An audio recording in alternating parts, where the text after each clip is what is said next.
Côtè. Yeah.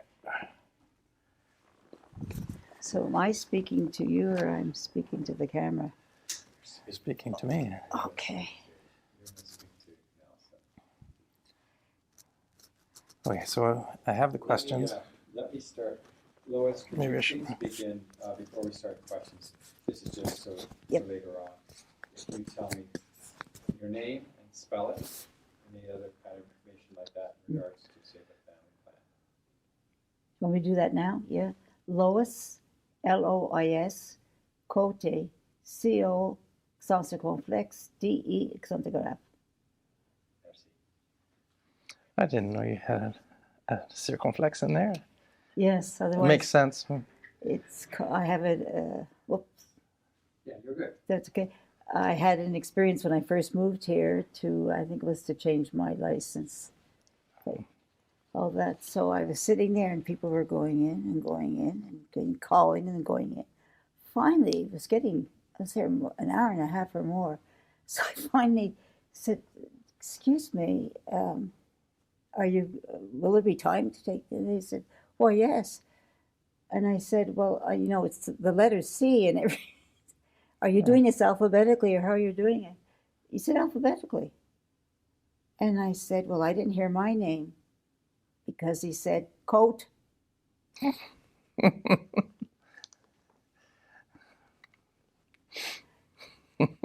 So, in Montreal, you wouldn't have to do that, but here you do. That's fun. Well, you think even here you should know better, but no. Oh, that's funny. Okay, so I have these questions. These are just to kind of help us, to guide us. Yes. But if you're absolutely welcome to say anything that comes from the heart. So we'll go down the questions and just let me know if we need to back up or restate or whatever. And I may not always be looking at you as you speak, but I think we're speaking to each other. Yes, I'll keep visually, looking at you. Yes. Yeah. Okay. And we're rolling already? Yeah. Okay. Welcome. Thank you. Thank you Happy for to being be here. Very happy. I have some questions for you today, and we're just going to sit and discuss Save a Family Plan, and then all the magic will happen afterwards to make it just perfect. Okay. So please tell me, how long have you been involved with Save a Family Plan, and in what capacity? Since 1973. Really? Yes. In fact, on the day that Father Gus moved here from New Brunswick, and Father Ryan brought him down to introduce me to him, and we had a little chat. I didn't know anything about it, and we had a nice little chat, and I thought, oh, I have to get to know him. I was intrigued right from the beginning. How and why did you become involved with Save a Family Plan? Well, I became a donor first of all for a few years. Was a donor, and then I thought I could do some work at home at night, so I went and spoke about it, and I was able to take work home at night, and it's continued ever since. Yes. What was it that attracted you? What is so special about Save a Family Plan to you? Well, what attracted me was really Father Gus.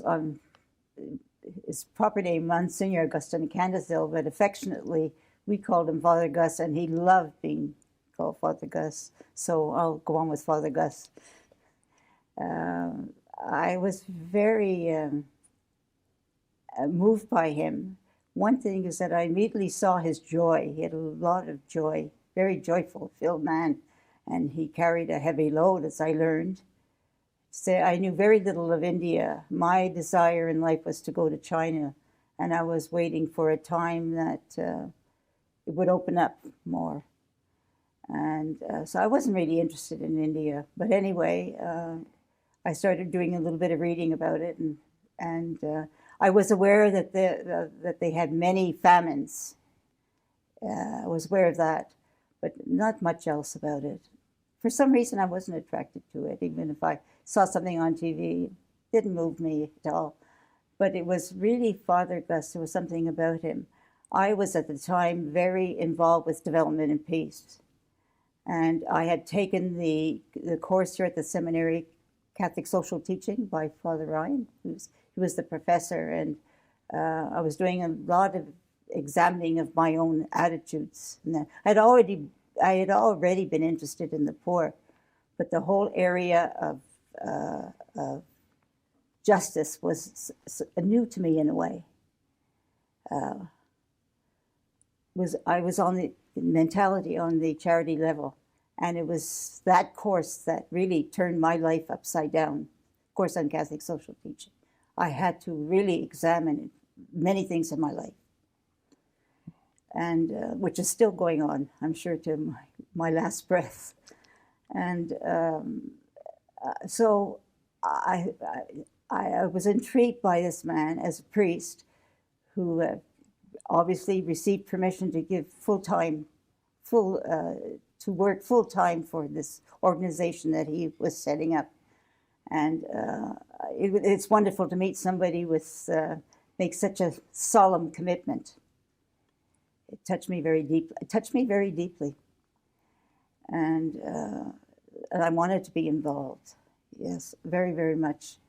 Although it was at the charity level at the time. He was concerned about his people having more than one meal a day, or at the very least one meal a day. And that kind of poverty did not really know. I knew poverty in Montreal and poverty here, but not that extreme. And I felt compelled to look at that. And I could go on talking for hours about this, but this alone. So he didn't talk about it very much, but in going through the files, he came across a letter that he had written to a newspaper saying that people in North America, their dogs and cats eat better than many of my brothers and sisters in India. And that kind of depth of poverty was, to me, I always say atheistic almost, that we don't have a firm grip on what it means to be a human being, and especially for people of faith that were made in God's image, and for people to live the way they have to was, to me, a blasphemy. And I wanted to do something about it. And I thought, this man, where there be millions upon millions in India, has given himself completely to that, and has yet filled with so much joy. That really got me, because I was still going through my little conversion, and it was difficult for me to find joy. And so his joy, his modesty, attracted me very, very much. It was a privilege to know him. Lois, you've mentioned a few times that in those early days, 50 years ago now, that it was very much of a simple act of charity. But that has that changed over the years? And yes, dramatically so. That's one of the things that was so wonderful about the organization, this constant examination. Can we do better? And it was a tremendous learning experience of how we have to change. In justice, we must change. We must change. This is not about charity. Charity is when there's disasters, etc., etc. But the conditions of life, the political and economic conditions of life that keep people out, that we have to tackle. We have to tackle. And that Father Gus had to learn himself. And he was a man of great integrity. When you first met him, what were your impressions of him as a person? As a person, well, a man full of joy, very modest. Never. His life was the message. A life of austerity, uh, a life of prayer, tremendous man of prayer, and a life of great love for his people. He was wonderful with little children. They just adored him. You know, he could meet everybody on whatever level, and he never preached. He never preached about what we should do in life, etc. He spoke about the organization, etc. But he didn't really preach about it, except when he was in some official way. He lived his life, and you saw how he lived it, and you couldn't be mistaken. It's beautiful. Thank you. Yeah, beautiful person. I wish I could have known him. Yes. He's been gone now almost 20 years. Yeah, well, yeah, yes, he has. Yeah. It's true. So when you talk about Save a Family Plan, your enthusiasm shines through. Thank you. It's been half a century. How have you been able to maintain such passion, so much happiness being involved with this organization? Well, just go to India. I tell people, go to India. Go if you can go. But go to meet the people. Don't go as a tourist. Go as a pilgrim. Go as a pilgrim. Yes, and to be with the people. And your life changes. Your look on the world changes. It changes everything. For me, it changed everything. Okay.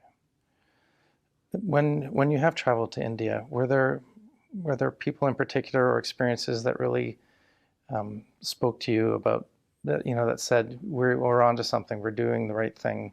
Things that really confirmed for you that we were on the right path. Oh, yes, I've met very many examples of that. Now, this isn't an example, but it is one that's touched me deeply, and it tells you a lot about the people.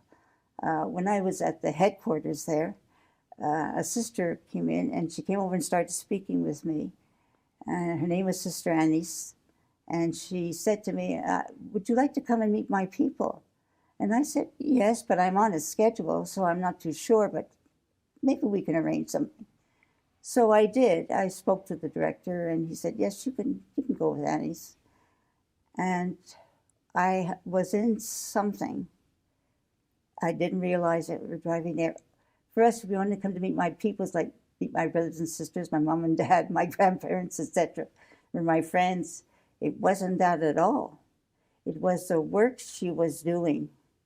And the people were tribals that were up on the mountain. And I had to climb up, and I was 50s, in my 50s then. And I had to climb up, and I didn't know how I was going to do it. I mean, these sisters ran up and down the hills like nothing. And I remember this man came, and he gave me a pole, and he said, through an interpreter, hold on to this. And we got to the top, and I said, where are we? Your family lives up this high? And she started to laugh. She said, no, these are the Mutavans. They're tribal people, and they're my people. She was not a Mutavan, but they had become her people. She loved them so dearly. And it was, poverty right from the moment. They were dressed almost in rags, and it was cold up there. And they were tiny, narrow bodies, malnourished for sure. And we went from hut to hut, mud huts, and sitting. I was sitting with them, and some translation was done, etc. And the day was going on, and there was no sun. It was a very dull day, and Sister said to me, "Well, you must be hungry." And I said, "Well, Sister, I'm fine." She says, no, we will get you something. So the person who took me up, his name was Canican. He was the Cani. The Cani is the chief of that settlement. And he was with me all the time. He stayed with me. I didn't know any of that, the Cani, and I learned all that after. And he disappeared. And he came back, and he had 2 eggs. And he apologized that they didn't have any chicken. I don't know what they had eaten. I had no idea.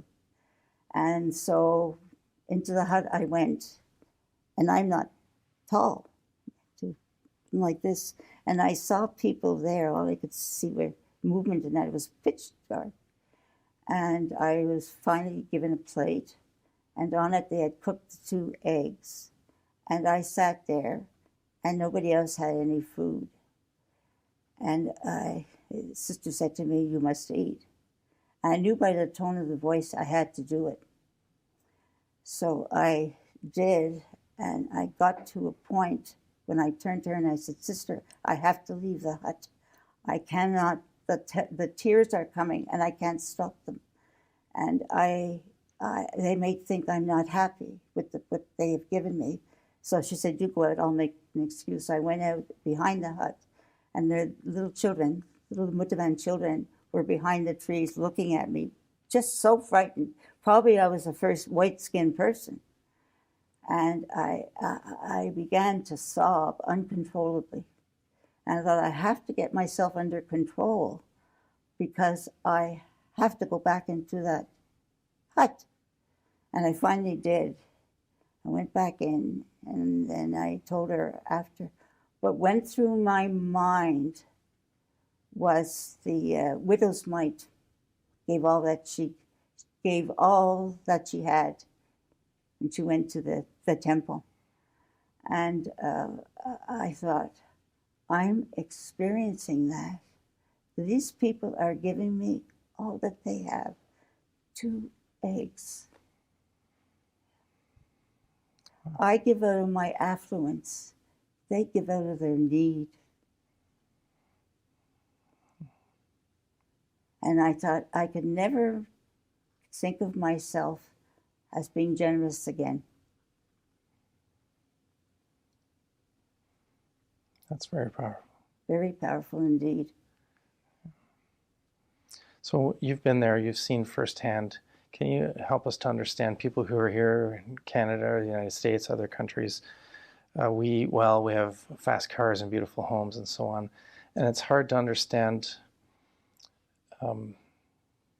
the need that exists there. And I think it's also, without having the opportunity to go and see it ourselves, can you share with us how you've seen the impact of the work, the way that their lives are changed because of the act of charity and the compassion that people show through Save a Family Plan? Well, the lives are like night and day, because it's not only the money that is given. Over the years, the program has changed, and so it's the support that's given to them.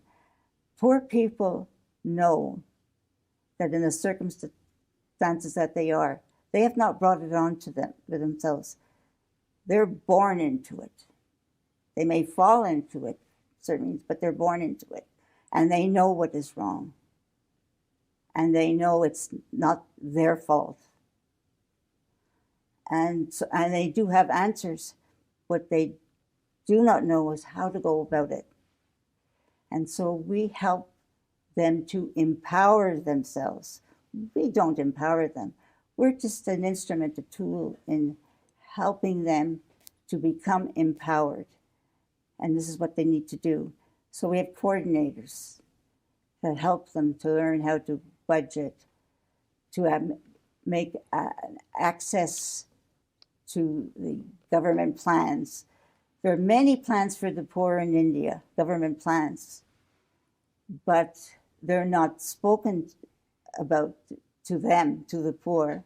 They don't know they exist, and they don't know how to go about to access them and get them and demand them, because for them it's in law. And so the coordinators there can help them to do that and to bring that information. They organize themselves into self-help groups where they run a cooperative, etc. There's so many things.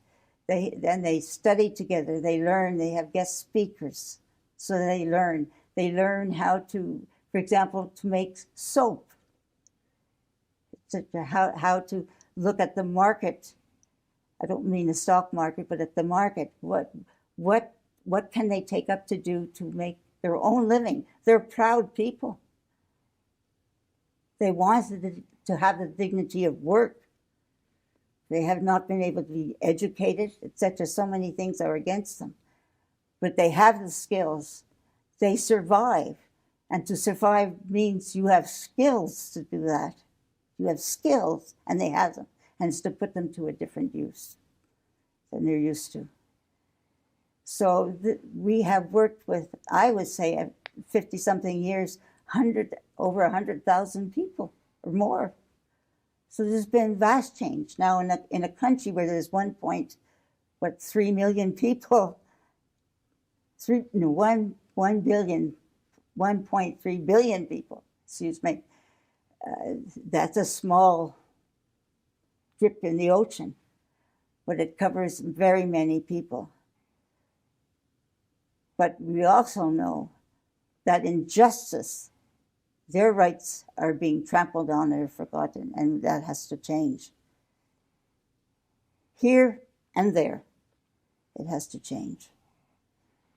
So if you were to meet someone today on the street and they had never heard about Save a Family Plan, maybe they haven't even heard about the need that people are experiencing in India, what would you say to them to get their attention in this crowded world where there's so many causes and so many issues vying for our attention? What would you say to them to help them to understand why they should get involved the way you have?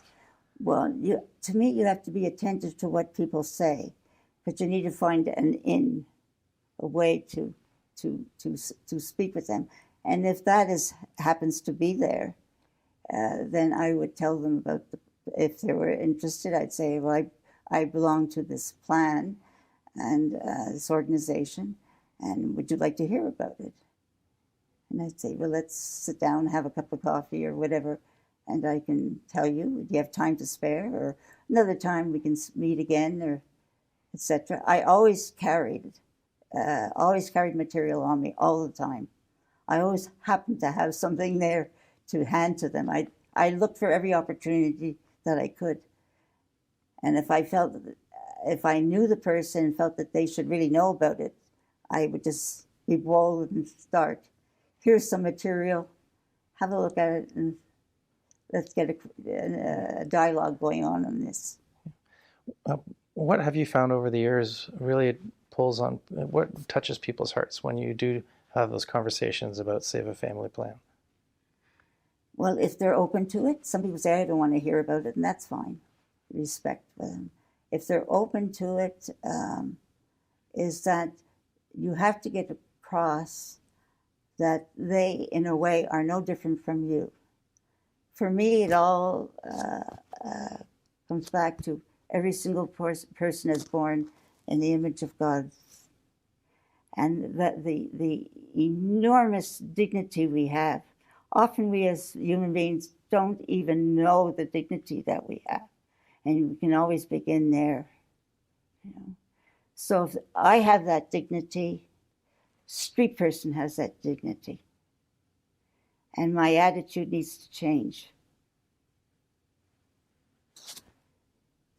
Lois, remember the mic is here.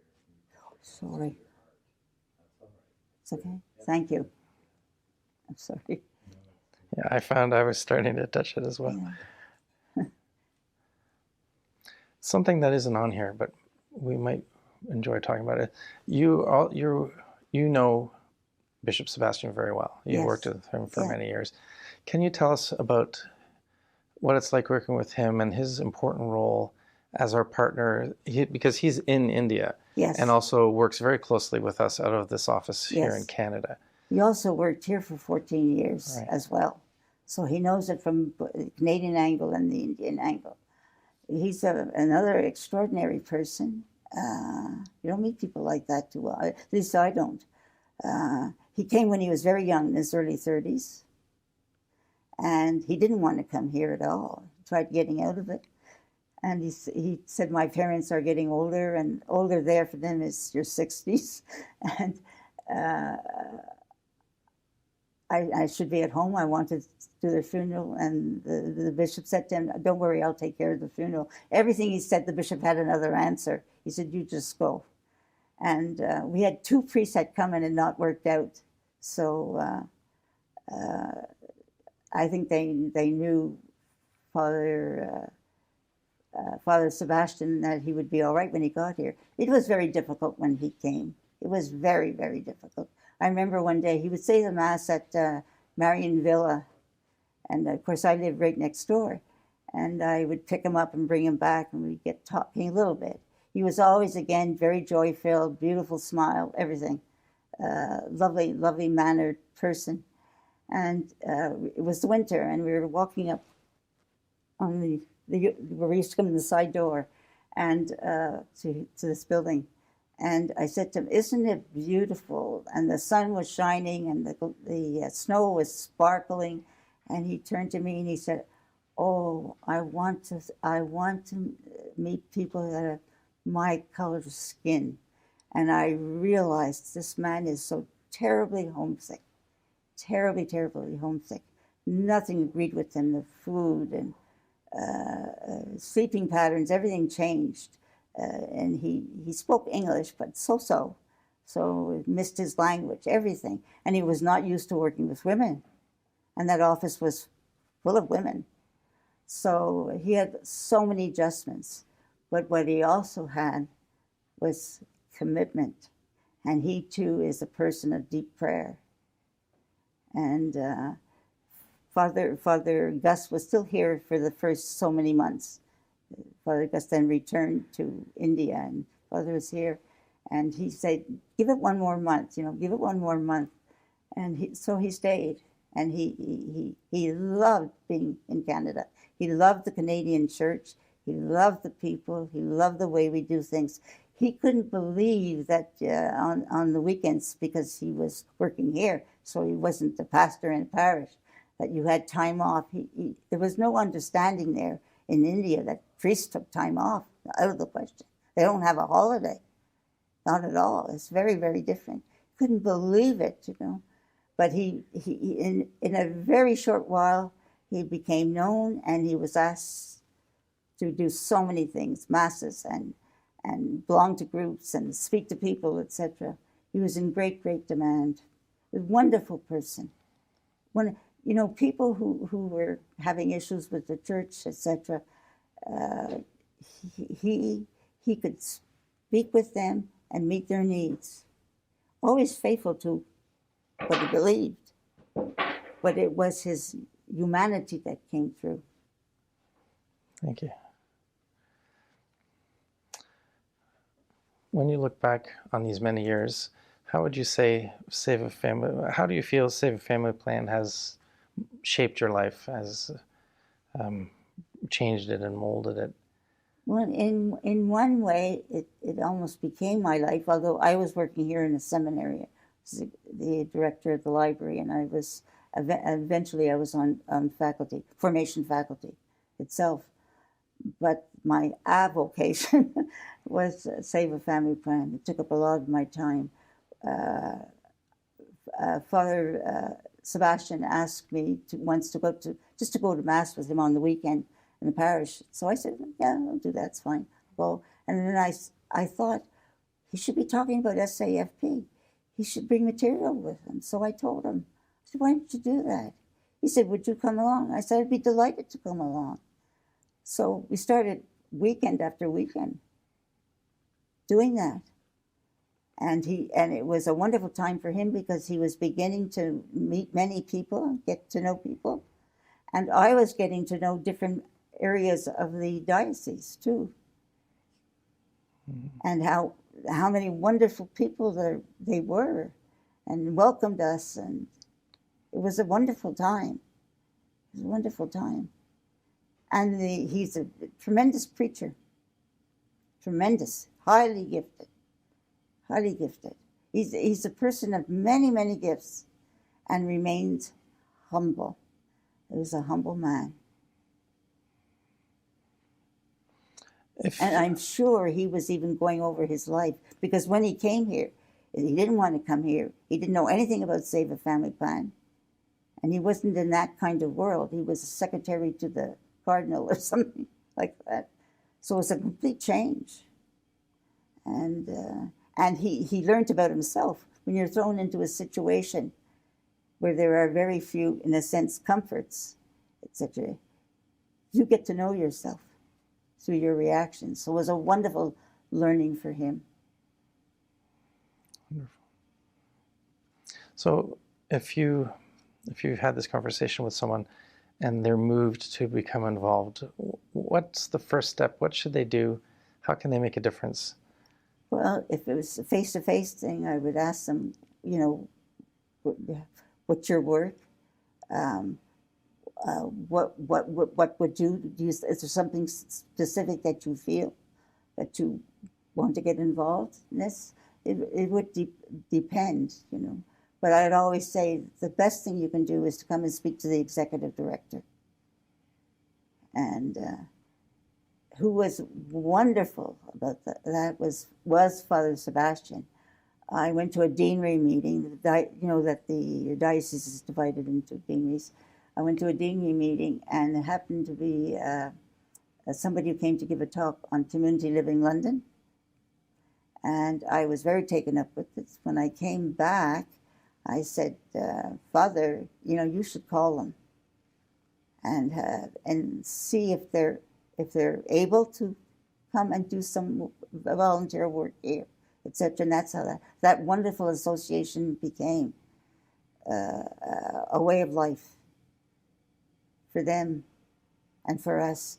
It was a constant reminder of a different kind of poverty. It was an intellectual situation of, they were disabled mentally, not mentally ill, but born developmentally challenged. And it was a constant reminder. It was a constant reminder that we all carry a poverty of some sort. And so you look at a person differently. If you're convinced of that, you look at a person differently. Relationship changes. We've covered quite a lot of ground today. Is there anything else that you would like to say or that you'd like to discuss? Well, yes, I will not so much discuss, but I would like to say that my association with Save a Family Plan and everyone connected, from the people in India in the hut to the bishops and the priests over there and the sisters and because there are so many of them involved,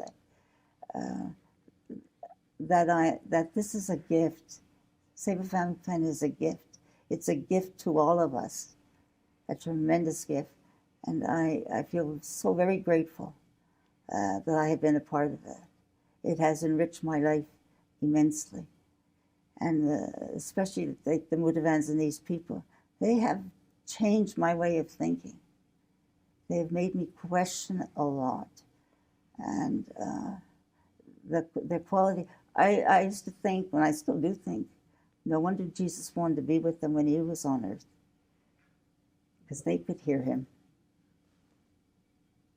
The people, you mentioned, you talk about Father Gus and his joy, and Father Sebastian and the joy he had.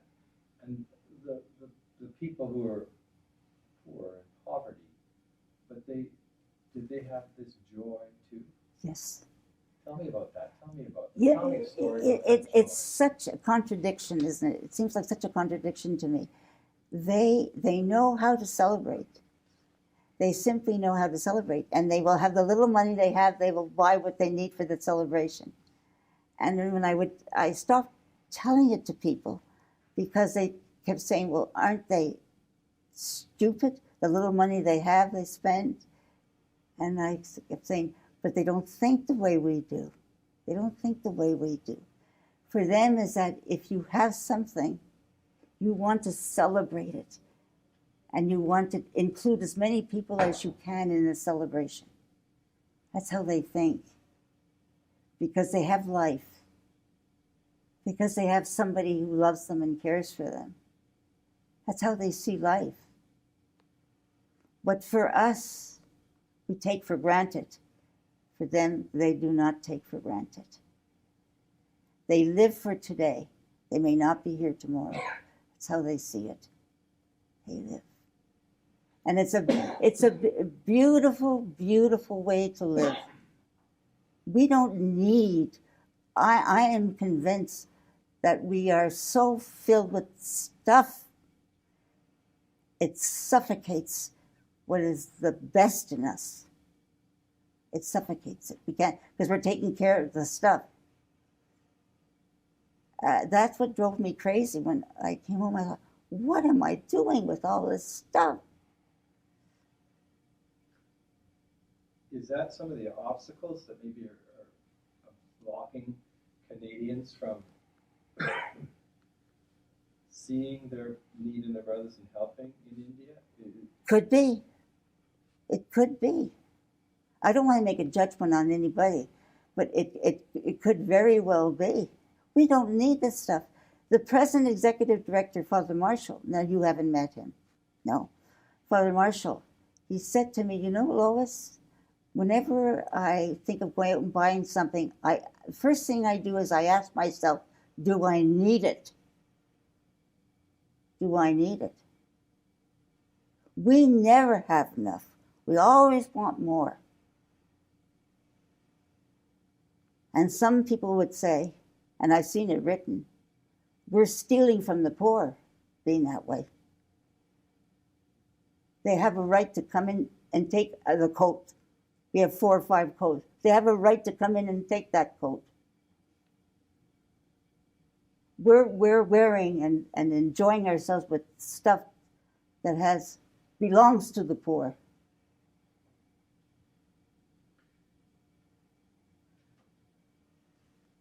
Is another obstacle the fact that,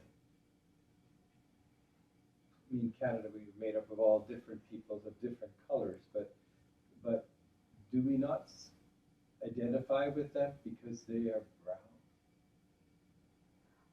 I don't know. That I don't know. I think is that we do not want to, as my brother once said to me, why do you pull down, he called it pulling down, the system that has made such a good life for you? And I said, the problem with that, Shevlin, is that it's made a good life for me. But what about the other billion people in this world? Now, how can we live with that? Why am I more important than any other person when that person is loved by God as much as God loves me? Once you know and believe these things, really know them and believe them and start unpacking it, you know what you're left with? A mess. You're left with a mess. You've got to change your whole way of thinking. You have to come to understand, what is this doing to people in the world? Do you know when those people, those women in Bangladesh in that sweatshop, they had a terrible fire and they couldn't get out of the building? The horror of it all. In this city, we were selling those clothes that they made called Joe Fresh. It's still called Joe Fresh, and you still can go to the supermarket in the Masonville, you know, across. Joe Fresh stuff is. You look at your clothes and you look at the labels, and you ask yourself, who made this? Who could never buy this even? Who was getting below human life? There are many problems and it's a mess. But you're still hopeful and joyful. Of course. Where does that come from? My faith. My faith. The day I have to meet God, what am I going to say?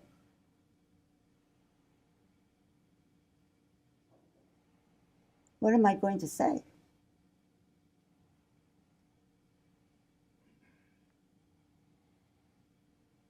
My hope is that in seeing God, God is love. That's what God is love. In seeing God, I will be so taken up with the love, I will know very intimately at that moment where I have failed. God will not have to tell me anything. that love will undo it, because that's what love does. It undoes it for you.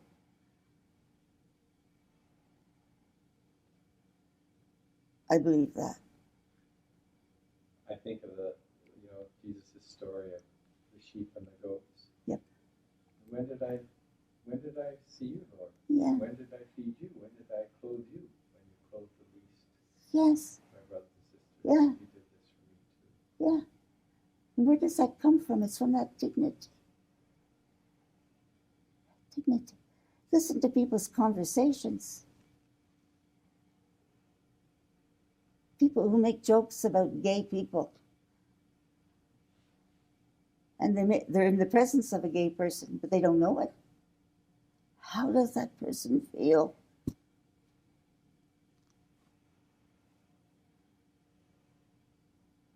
Or a Jew or anybody else. Who's the scapegoat these days? So I say you change. It was such a confrontation to me that the people there couldn't understand when I cried. I couldn't hold back. They couldn't understand that. They didn't know what was going on. They didn't understand me, and I didn't understand them. And one man said to me, "Oh, you've seen the misery of my people." And I said, yes, yes. And the first time I came home from my trip, that was the first time I knew I was going back. I knew I had to go back there. I said to Bishop now, Father Sebastian, would you come over sometime? I need to talk to you. And he said, "Oh, sure." And it poured out of me. And I said, why didn't I know? I have wonderful parents.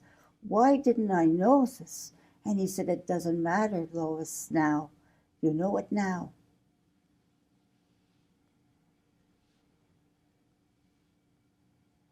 You know it now. So I don't get discouraged with myself. I might get upset with myself, but I don't get discouraged. I think I can only do this. And sometimes I don't do it, so fine. But so that's why everything we do, the little things that we do, etc., God takes that and does wonders that we never know about. And it's these people, being with them and seeing how they live their lives, and they're human beings like us. They have their frailties and their faults, etc. We don't want to make something romantic about any poverty. There's nothing romantic about poverty. But they have, I would say, you will learn a lot. And they say, what will I learn? And I said, well, you'll find out if you go. You will learn a lot. So they, strangely enough, we're going to try and rescue them. It's so insulting. When they have teach us so much, but you have to open up yourself to it. You have to be able to do that, be willing to do that. Because those answers, they don't come easily at all. It takes, for me, it was such a confrontation. I had wonderful parents, absolutely wonderful parents.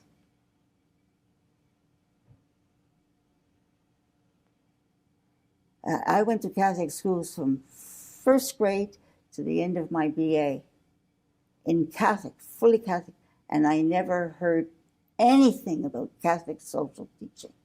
And I can tell you, I was so angry about that. So angry. Because we lay people, we don't know what our vocation is to change all of that. It's not for the priests and the sisters. It's us, from our baptism. Never told that. Never learned that. I had good reason to be angry. And it's still going on, probably. I don't know. I don't know the school systems anymore. So far away from that. I'm 85 years old. I'm very far away from it.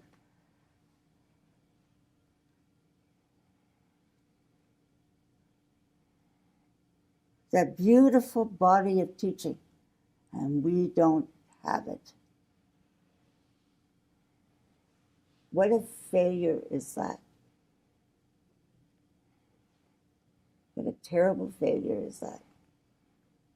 If you're by luck chance, you know, I came to this ordination. I already had those classes, and I was working with development and peace. But I sounded very naive, I can tell you.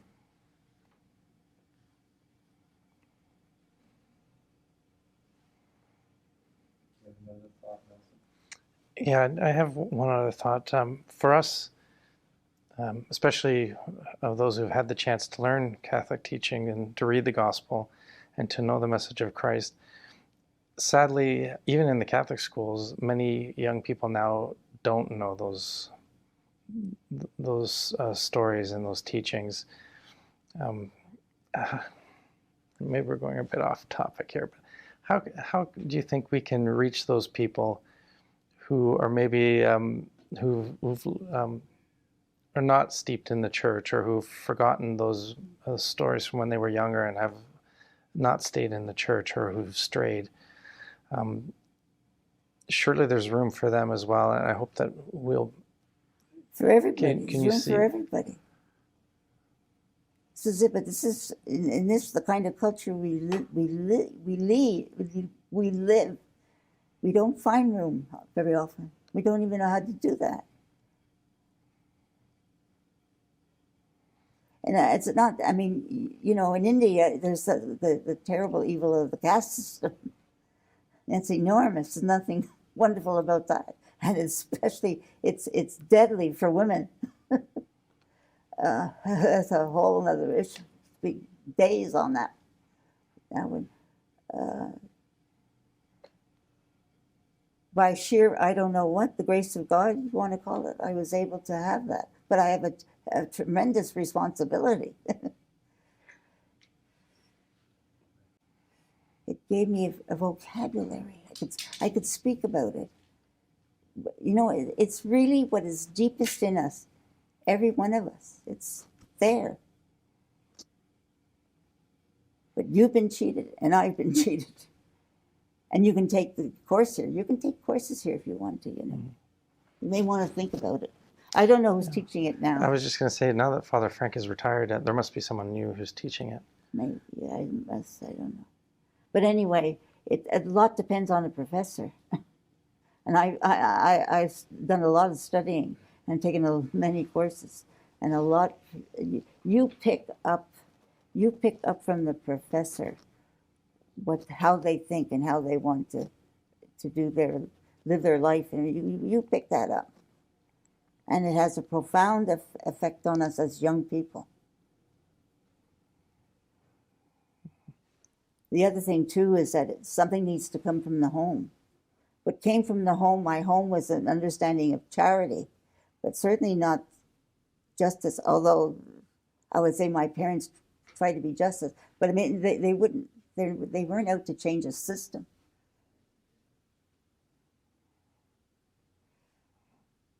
But they knew injustice in their lives and how things were done, what was just and what was done. They knew that.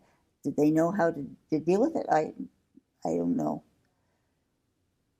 But they gave me, I would say they gave me a wonderful foundation, because I saw what they were doing. I remember one day, I'll never forget this. This was in Montreal, and the winters were cold. And I'm sure maybe 9 or 10 years old. And my dad, we were walking down the street, he was holding my hand, and he said to me all of a sudden, "Lois, stay here. I'm going in the store." And he went in the store. He very quickly came out, and he had a package, and he said, "Stay here." And he ran. And I saw him stop in front of a little boy and just held him and gave him the package. So when he came back, I said, "What was in that?"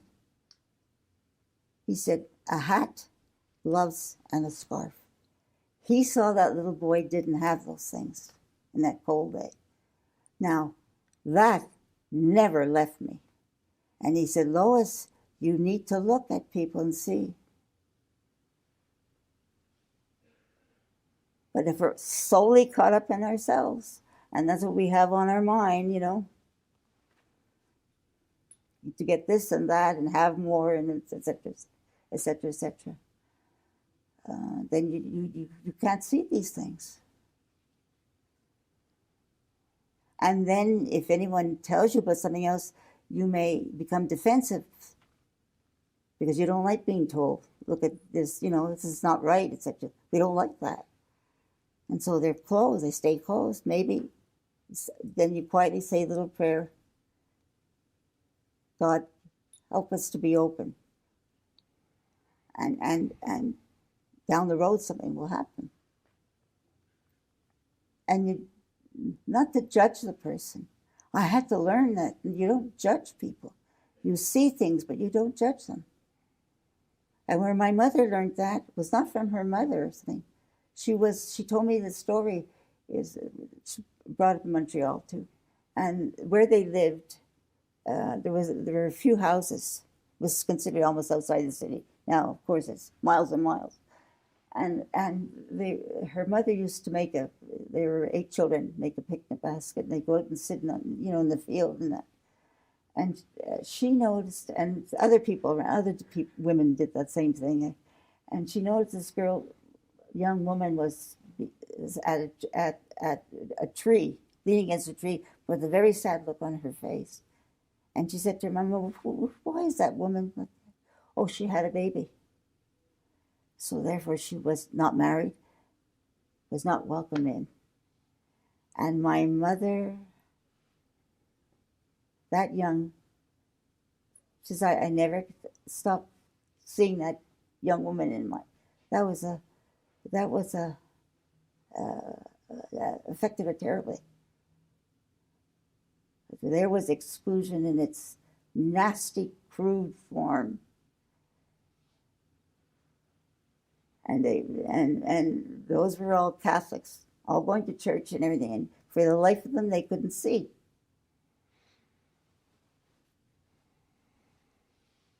Something we touched on earlier that maybe you could help us to know better is the unique circumstance for the women in India. Because I think you mentioned that they have challenges and issues in addition to poverty and the caste system. Can you tell us a little bit about that? For example, I've heard tell of what happens when a woman is widowed or abandoned, and what results it's interesting. in her life. Have you seen those cards that you made here? Have you seen the one on Mary? Yes. What does it say about being a widow? She had the stigma. Because you know what? They don't remarry. They're not supposed to remarry. It's a terrible thing. She had 3 children and no status whatsoever. Even though a Christian, you, in a way, you still belong to a caste system.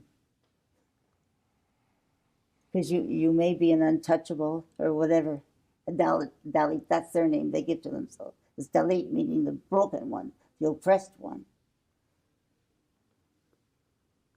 So she found out, this is a young woman who said, oh, I should have brought it with me. Well, you have one in your office, you'll see it. Mary, beautiful. She came here for 2 weeks. She came to work at the SAFP. And going through the files one day, she found out that her mother had been helped from Save a Family Plan. She didn't know anything about it. She remembers having her picture taken, she said. Well, here was a success.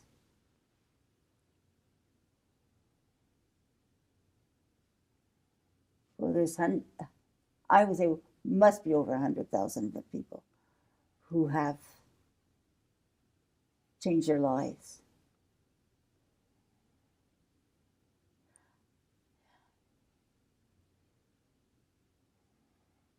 That's an incredible story. I happen to have incredible story. Yeah, I happen to have many people in my life who.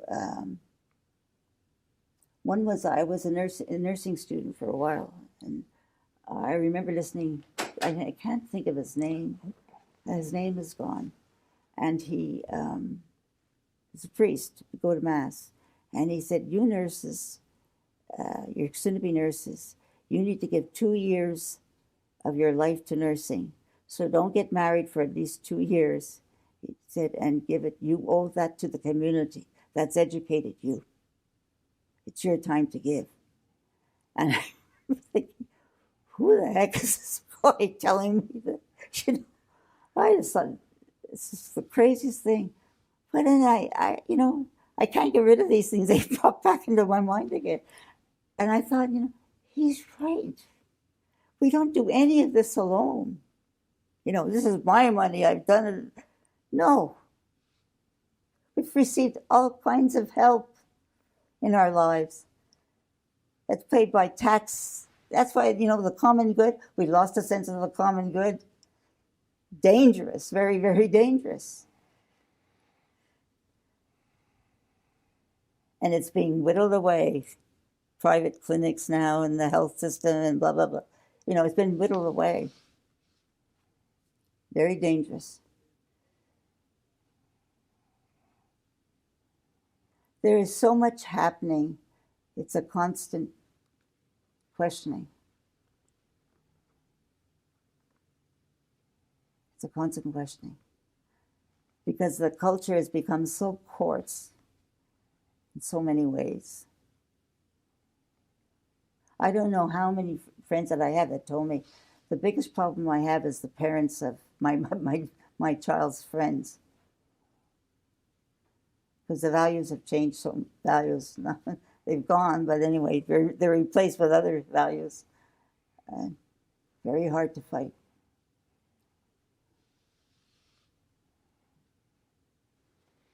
So soon we will be celebrating 60 years since Save a Family Plan was founded. Yeah. What would you like to see in the future for Save a Family Plan as we move forward?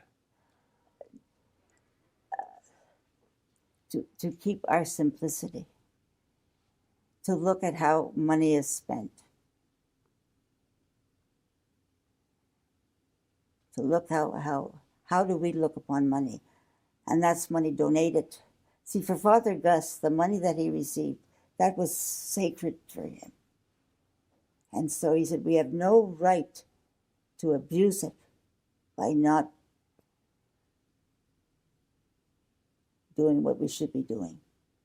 Which is, it should go to the poor, not to us. Now, he believed that people had to live, etc. He wasn't stupid or anything like that. But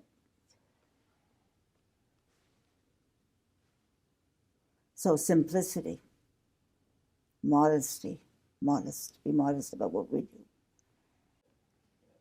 Like I sometimes, I'm not as active, well, at 85, I'm not as active, but I want quiet and calmness. I don't want to talk about the nuclear.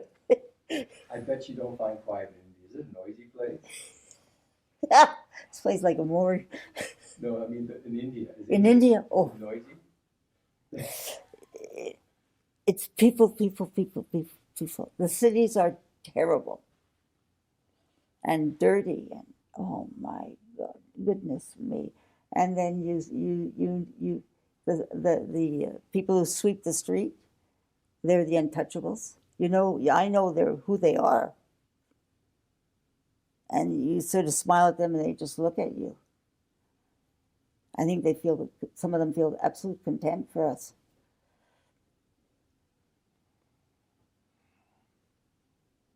So you have to get to know them. Get to know them. And the role of women is horrible. Yeah. From the womb. I don't know, up in, where was I? I was up in, just trying to think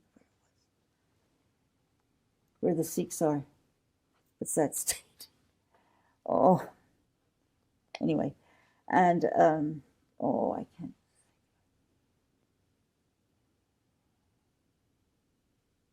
I should know it. Oh, was that the day goes on my... In the north? Oh, yes. And every place where the doctor's office were looking for what do you call these, slap the glue on you, ultrasounds. And I said, why are they asked? Well, they said they have ultrasound. And they said, oh, because the couple, I suppose, or the family, want to know the sex of the child. And if it's a woman, they abort. I was ready to choke every single one of these Sikhs that I saw.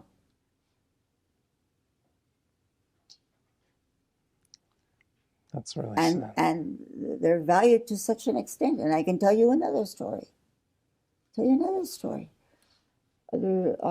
go to Idiki. We work in Idiki. And I got the priest that was running the DSS, the NGO, Father Francis Alapat, always brought me to meet the bishop and sometimes to have lunch with him. Well, I had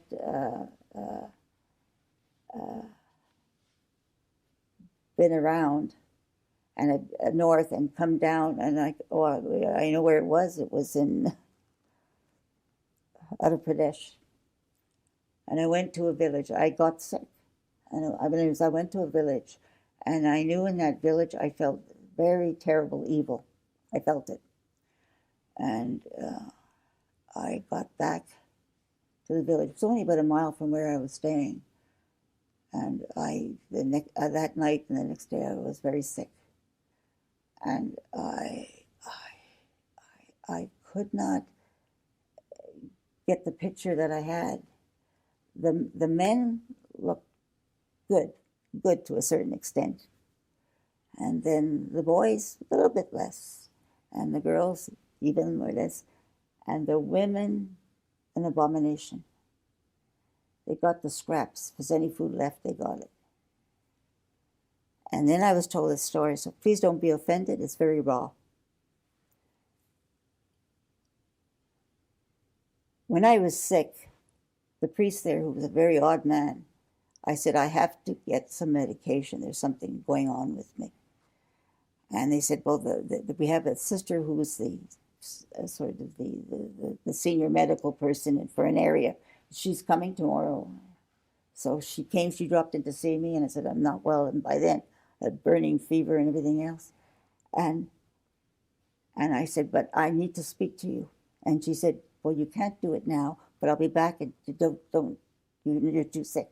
I'll be back in 2 days. And she gave me the last, I don't know, I think they were antibiotics. And I felt terrible because she was giving these antibiotics to me when she was going around to sick people. And I don't think she had an aspirin left. Anyway, I took them because I thought, I've got to get better. I can't, And I got better. I used to sponge my body to try and cool off, and it was awful. Anyway, she came back, and I told her. And just talking, I would just break into tears. I didn't have any resistance anymore at all. And she said, I'll tell you about those women. Well, I've written it down, and I can't find the book where I wrote it all down, pages and pages and pages. On their wedding night, they are given to the father-in-law. It's an arranged, yes, exactly. Sometimes to the brother. Plus many other things she told me that I won't go into. I was in immediate shock. And I thought, I'll never be able to smile again. This is the worst, the worst, the worst. And when I came down to headquarters, I said, I don't feel well, and I've experienced and heard a lot. That's so disturbing.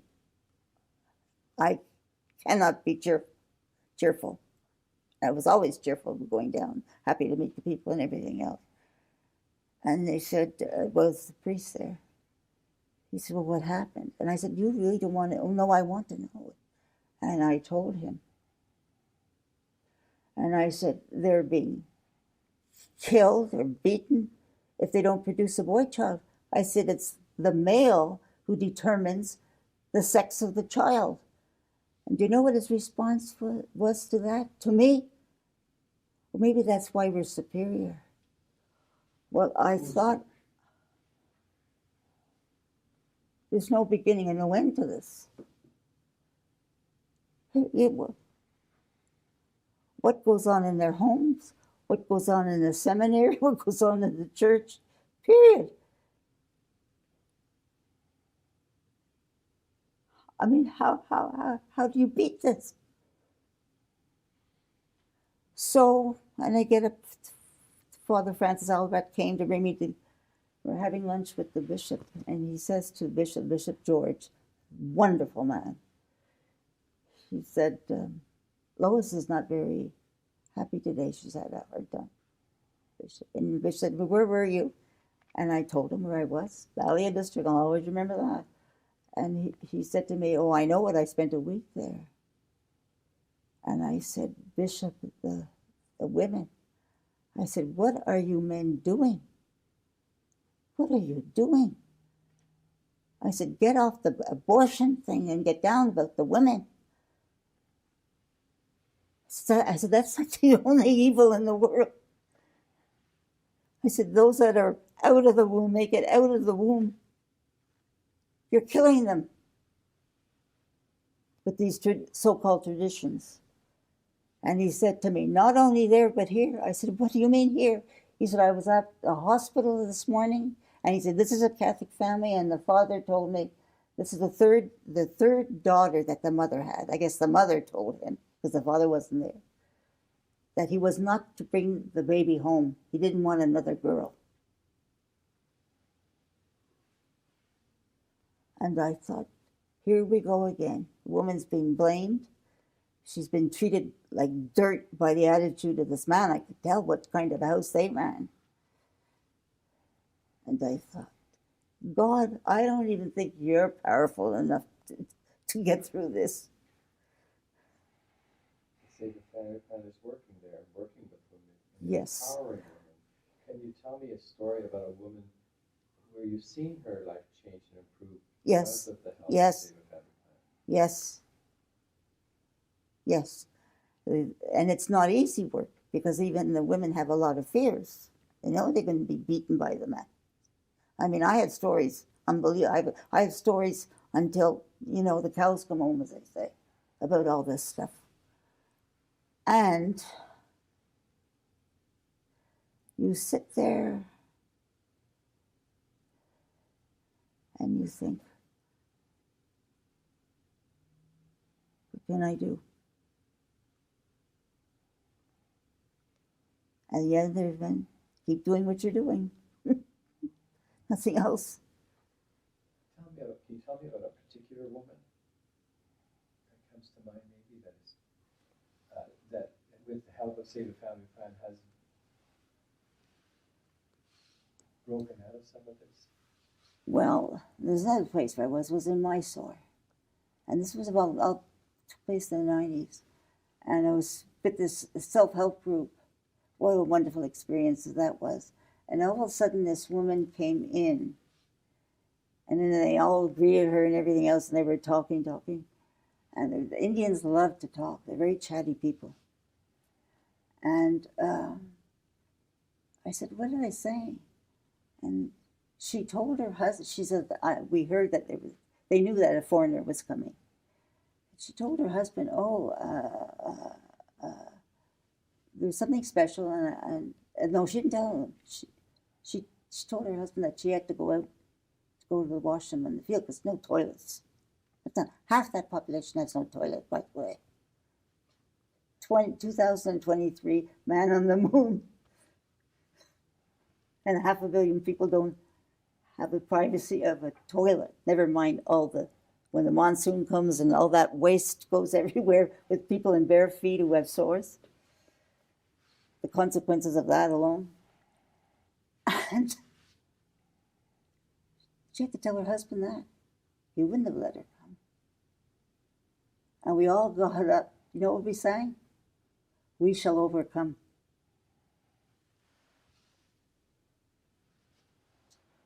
Priests that I met when I was telling somebody, I never saw anything of that.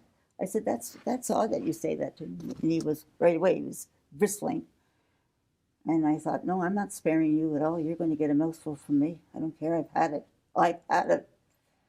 I said, I was with a group of women last night. And I said, one was very badly banged up. Her husband had beat her. And I said, and you don't know about it? You don't see these things? I said, Father, and I'll tell you what I said, you're either stupid or you're lying. I had it. Well, he nearly exploded. And I didn't care what he did, and I didn't care what he said. I thought, someday you'll remember what I said, and maybe you'll take a closer look. And then I thought, what goes on in that confessional? These poor women, there's no sin. The sin is that their dignity isn't recognized as a human being and a child of God. That's a sin. And now they're living in hell, a hell on this earth, because they're a woman. Sorry, good men, but that's the truth. I'm not exaggerating one bit. And I came back and I looked at priests and bishops here, and I did not have nice thoughts in my mind. I thought, well, what do you do? And what do you say? And where are you in this whole question of women? And I'm a faithful Catholic. I thought, I'm not giving up my faith for you guys. Not in your life. Or gals. They can be a problem too. So we think we have problems.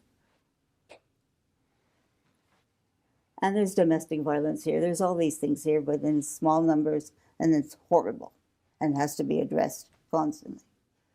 I'm very well aware of that.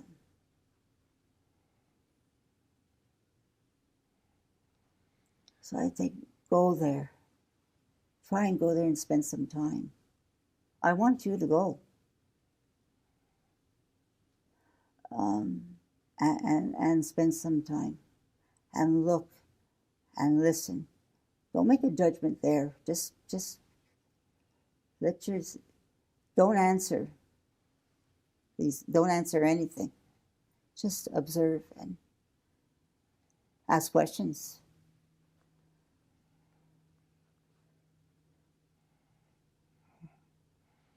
I think I don't know if God weeps, but I think if I was God, I'd be weeping night and day.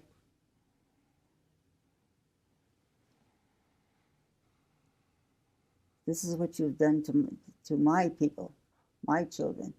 This is what you're doing in spades.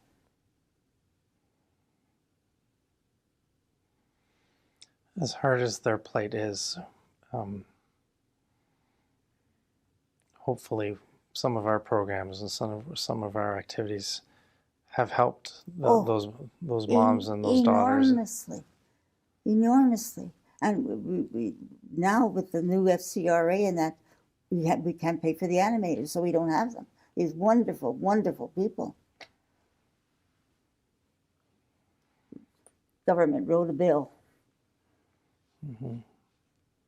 The hoops we've had to jump through. Yeah. Can you tell us some of the positive things that women have through our programs? Well, when they are convinced of who they are, whether the faith, whatever their faith is, no faith. Once they get convinced, they are. Those women are dangerous in the good sense. It will not be taken from them again without consequences. They know who they are. They know who they are, and they tell you who they are. A good story. I was again in one of these groups. I love being with those groups. I have to do the administration stuff and everything. It bores me to death. But I love being with the groups because there you see I'll say the meat, the rice. It would be potatoes, the meat and potatoes. There's the rice. Oh, I come home in 3 months. I want to go back. I give myself about 3 months, and I think, oh, I want to go back. It just draws you in, and it always seems new. That's the miracle of it. It always seems new. You can't be bored. And so I was there, and this man came in, and to me, he was angry and shouting and carrying on. And so finally, when all this stopped, the woman was talking, and I asked, what went on out there? He said, oh, he saw you, and he was, to me, yelling at his wife, and he was telling his wife, you tell them how you have changed and how wonderful things there are. There's peace in our home and everything. Just the opposite of what I was thinking. I thought, this man can't wait till she gets home so he can hit her. Just the opposite. He was so proud of her. And all the women were cheering and, wishing they had a loving husband like that. Cheering. It was incredible. I mean, this man, if anybody was mean to this woman, he'd go for them. The tables had turned, and he would influence other men, I hope. So you don't know where it's going to go. Half of what we say and do, you don't know where it's taking root or shape, but God will do something with it. I'm convinced of that, or I would have a complete breakdown, I think. But I'm very convinced of that. And all through history, that's been there. But people like, Gus and these people, by the lives they live and everything, it reminds me of St. Francis when he'd say, if necessary, use words. In other words, just live your life fully as a Christian, and people will see it. Well, the early years when they were Christians, see how they love one another? Those that were not Christian, or I don't know if they were called Christian. Yeah, they were called Christians back then, because they were followers of Christ. See how they treat one another? Where, the people lived and shared and everything else. Yes, I've heard that. Preach the gospel, and if necessary, use words. Exactly. That seems very much like how Father Gus lived his life. Oh, I can tell you a funny story about that. You got the biggest kick out of it. It was a time when Harris was there. Who was Harris? He was the premier of the province. I can't think of his first name. Mike Harris, yes. Yeah. I was going through the alphabet A, B, trying to see if nothing came. Anyway, that's when he started, closing down everything. So people were out in the street, and we're still feeling that to this day. And so there was a protest march, and I told Father Gus about it. I said, "You want to come out?" He said, "Yes, I'll go out." So anyway, then in the morning when I came in, I said, "Don't forget." He said, No, I'm going out," because I didn't think he'd take any time from work, and he worked around the clock. And so we're walking. I was working with the Sister of St. Joseph, and she was quite a traditional sister, but she had on the modified habit. She was wearing the veil. And he was walking on the street right beside the curb of the sidewalk, and we were walking on this, there were, I don't know, maybe 100 of us or more. Sister said to me, "You see that man?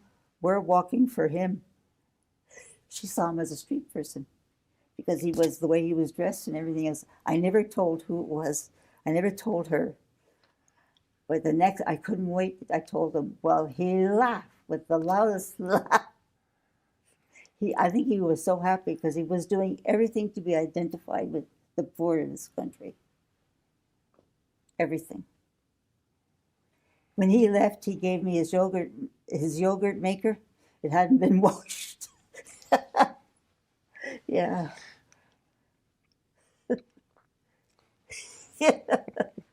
Oh, he was a character in a way. The most unforgettable character, yeah.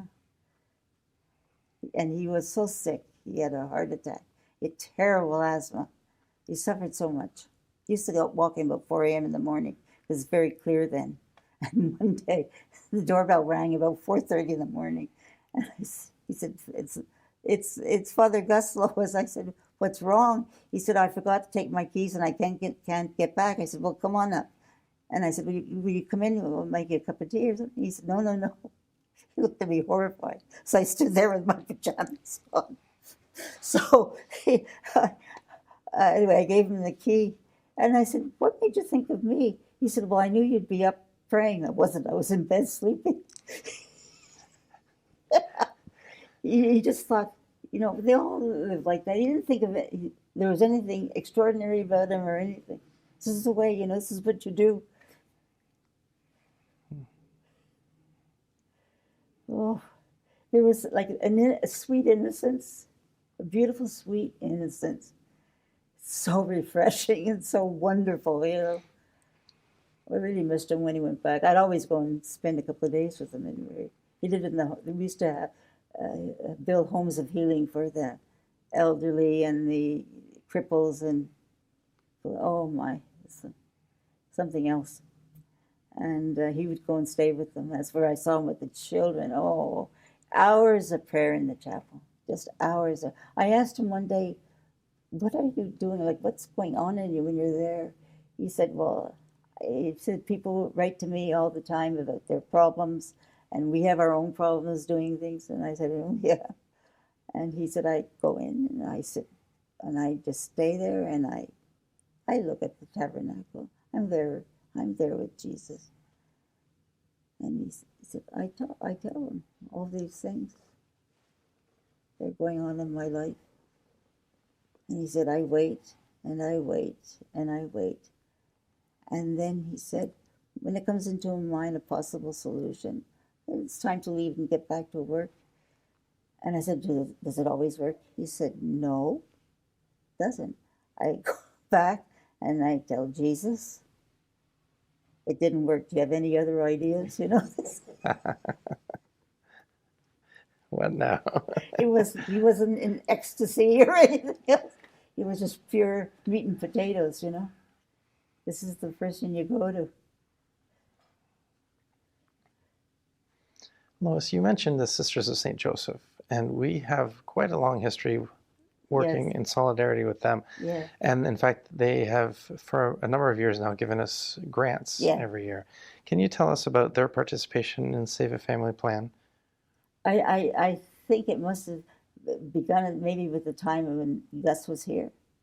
And other than that, I can't say too much, but we usually because they are women, give it to our women projects. Yeah. Yeah. And they are well, Sister Joan is on the board. When the Sisters of St. Joseph leave here, this city's going to feel it, because they're still working. She's doing enormous work on affordable housing. It's a crisis. She's doing incredible work. She could sit here and talk for days on that alone. The hospitality center, all these places, refugees, Sister Maria for years working with the work they do. They know they're dying as such. It looks like it. But they just said till the day we die, we work. And we look at the signs of the times and we see what is needed. Mm-hmm. They're not gloomy about it at all. Not at all. I'm sure they have moments when they feel like a sadness. But they're not. They keep on doing what they were called to do. It's a tremendous example. And what they've given to this community in London and all through this diocese, enormous. Mm-hmm. Enormous. I think we women, because we carry life within us, there is something in women that we see something and we got to do something about it. When it's against life in any shape or form, there's a reaction there. And and there's women who are destructive, and there are men that do the same thing. But there is something in women that we see that's very maternal and strong. And all these religious orders, you know, just incredible what they've done over the centuries. It's incredible. Now, in our operations in India, there are a lot of sisters and nuns. Oops. Okay, go ahead. They're very much involved at sort of at the grassroots level, aren't they? They do a lot of like teaching and hospital work, etc. Yes, some of them are those Mutavans. The reason why Annie knew of them is that I never spoke about Sister Cicely, who was a saint of saints, who found the Mutavans, and at Canigan, she nursed him, brought him back to the convent and nursed him. He had a terrible wound in the leg. I just saw the scars of it. Terrible wound. And of course, he wasn't treating it. They don't have any money, you know, nothing. And she brought him down from there, and she became like one of them. And she had a terrible time. She had a terrible time in her community. They were all insanely jealous of it and did everything in their power to stop it. There you go. She suffered so much. And she was a person full of joy. It was wonderful being with her. She died of cancer. And she had to leave, nearly killed her. She had to leave there, and she went to work at the other end of the diocese and doing some other work. The one who replaced her, Sister Jean, was a good person, but she wasn't Cicely. Cicely to them was like almost a goddess. They were animists, like the stones and that. That's where their spirituality. And you don't do any proselytizing. It's not our work at all. And a few have become Christian, but it's been very bad because the Catholics didn't want them because they were so low. Yep. And their own people, because they left. So they remained. I don't know if they remained Catholics, but they were isolated. This is it. You know. We have missed so much in the gospel. Well, we didn't read the Bible. We weren't supposed to read the Bible because we're not smart enough. We lay people, and we bought it. Look, we bought it. Yeah, it's hard to believe that was the way things worked. I say to myself, how could I have been so stupid in so many things? You know? But I don't know. Maybe it was one way of remaining. Heaven only knows. So early on, we talked about the Save Family Plan coming to the seminary. And so... Father Ryan. Right. And we're going to be seeing him... Yes, on the 14th. On the 14th, yeah. Yes. How would you describe our relationship with the seminary and how we've... Now? I think... Then and now. It was very different then. It was Bishop Carter, the one who became the cardinal. He was the bishop here of the diocese at the time. And Father Ryan met Father Gus. They both met at the University of Notre Dame. Ryan was working towards his doctorate. His doctorate in chemistry. He was a professor at the university. I mean, it's just so incongruous looking at it. And Ryan was there getting his doctorate in philosophy. And all the priests had one quarter of I guess, Florida for their digs, you know. And so they got to know each other, etc. Father Ryan heard, well, you know the story, he heard Paul VI there was the Eucharistic Congress in India. And Paul VI saw then that when I first went to India, there were beggars everywhere. Less so now, but in the north there are still beggars. But there's a professionalism too. That's another story. And he just was shocked at the condition of the people. It wasn't too long after a famine that he went there for the Eucharistic Congress. And he said at the last Mass, this Mass is incomplete until we start changing this world of ours. You know, there should not be, there's plenty of food, there should not be hunger the way it's, you know, anyway. Gus, I don't think Gus was in India. I think he was listening to it on the radio maybe. And he heard that, and that's when I have to do something. Came back with one of his colleagues, a very, very, very, what do you call him? Quirky kind of guy. Just one of these marvelous people, you know. He founded the Flat Earth Society. I would have loved to have met him. Oh, he died of Alzheimer's. Oh. Anyway, they started writing. They were happened to be at the same time some articles in a little newspaper there on hunger in the world, and so they started thinking about it, and that's where they came of. If 5 families here take care of 5 families in India, it's how it began. Simple, simple, simple. And it was at the level of charity. They just give them some money so that they don't starve to death, you know. That's what it was. And then it developed as we went along,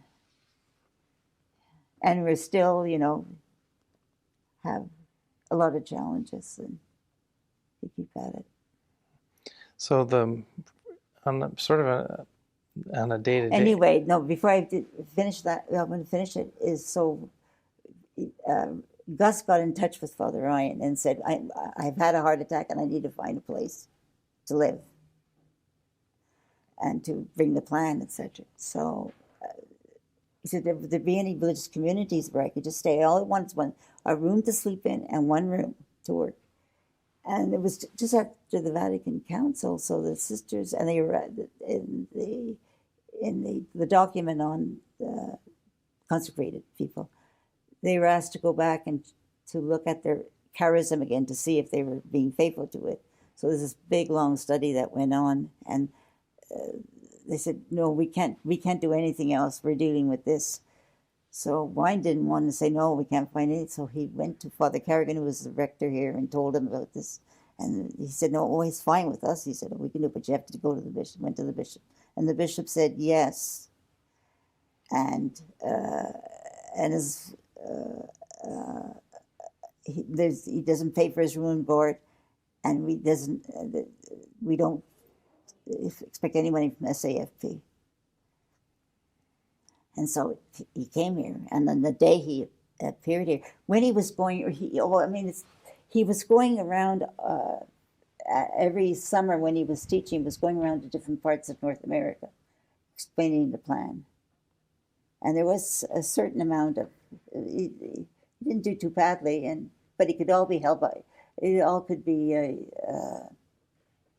administered through volunteers.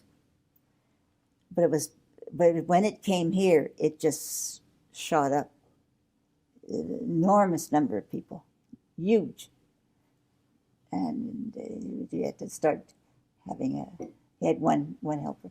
But he was so, I wouldn't say miserly. It's not miserly. Miserly, you think, because the persons are misers for themselves. But not, he would turn envelopes inside out and reuse them.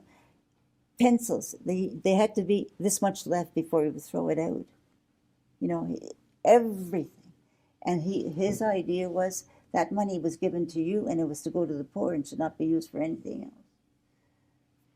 And with that 100% thing, which we can't do now, that's changed, was easier back then. People just gravitated to this place because they knew every single penny was going for the poor. So it was and then he must have learned about government plans, Canadian government plans, and then we got money. Then we could start the community development program until, I don't know, it was 2016. That was no more after that. No more, and CETA disappeared, thanks to Stephen Harper. Right. So in those Anyway, I think this man's getting tired. I don't know. we have been just to wrap up these thoughts then.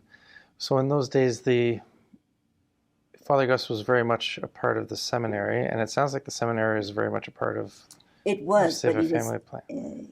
he was an obtrusive. He didn't get involved. I don't think in things. He would work down after supper and work till he went to bed.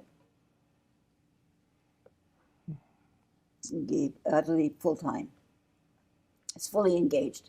Another thing about him, when I first came to work here, I had my after a while we could have our lunches here. It was a taxable benefit. So the food that was left over from the night before, it was good food. We would get it for lunch, which was just fantastic. He would come in when we were through. Now the food was cold, and there was not very much, and that's what he ate. He didn't want that to be thrown into the...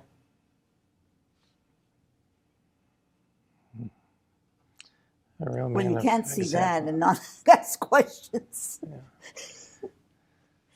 Anyway, So let me ask you, this is more of a fanciful question, but maybe a nice way for us to finish. So Father Gus is no longer of this earth.